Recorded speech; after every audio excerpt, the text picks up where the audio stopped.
संविधान का अनुच्छेद 18 सभी प्रकार की उपाधियों का अंत करता है।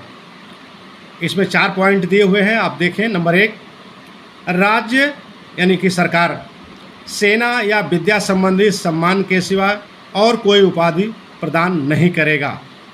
यहाँ पर यह समझना जरूरी है कि जैसे सेना में है परमवीर चक्र है, अशोक चक्र है, आदि उपाधियाँ दी जा सकती हैं सरकार द्वारा।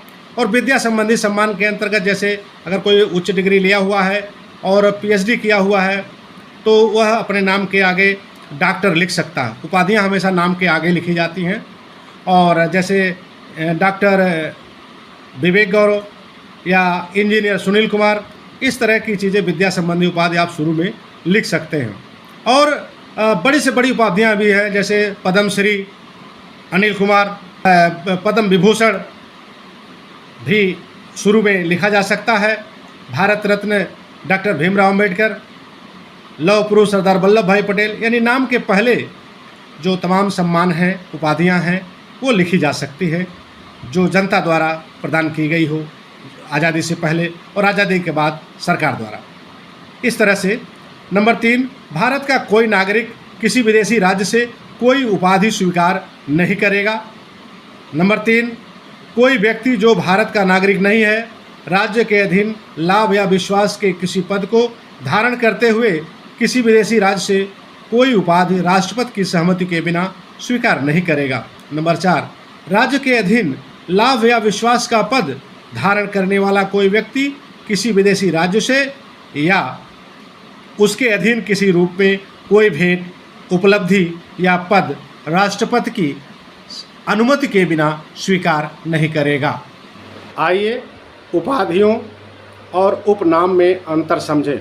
उपाधियां वे होती हैं जो नाम के पहले लिखी जाती हैं, जैसे भारत रत्न डॉक्टर बाबा साहब भीमराव अंबेडकर, लौह पुरुष सरदार वल्लभ भाई पटेल।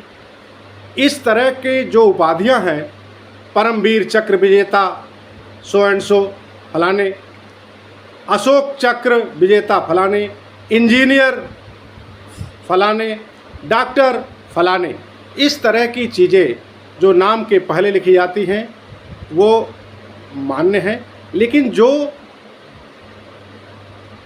पुरानी व्यवस्था के अनुसार, जैसे जमींदार फलाने, ये नहीं होता है। अब ये प्रतिबंधित कर दिया गया है। राजा, महाराजाधिराज, इस तरह की उपाधियाँ, बादशाह, सुल्तान, इस तरह की उपाधियाँ जो नाम के पहले लिखी जाती हैं वो समाप्त कर दी गई हैं।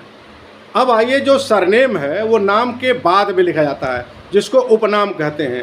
तो उपाधि और उपनाम के अंतर को आप अच्छी तरह समझ चुके होंगे कि नाम के आगे जैसे लिखता है, जैसे मेरा ही नाम मान लीजिए मैं लिखता हूँ चंद्रशेखर पटेल, तो जो पटेल लिखा नाम के बाद, वह आपके लिए, हमारे लिए इस तरह का जो लिखना, पढ़ना, बोलना हुआ, ये उपनाम या सरनेम है।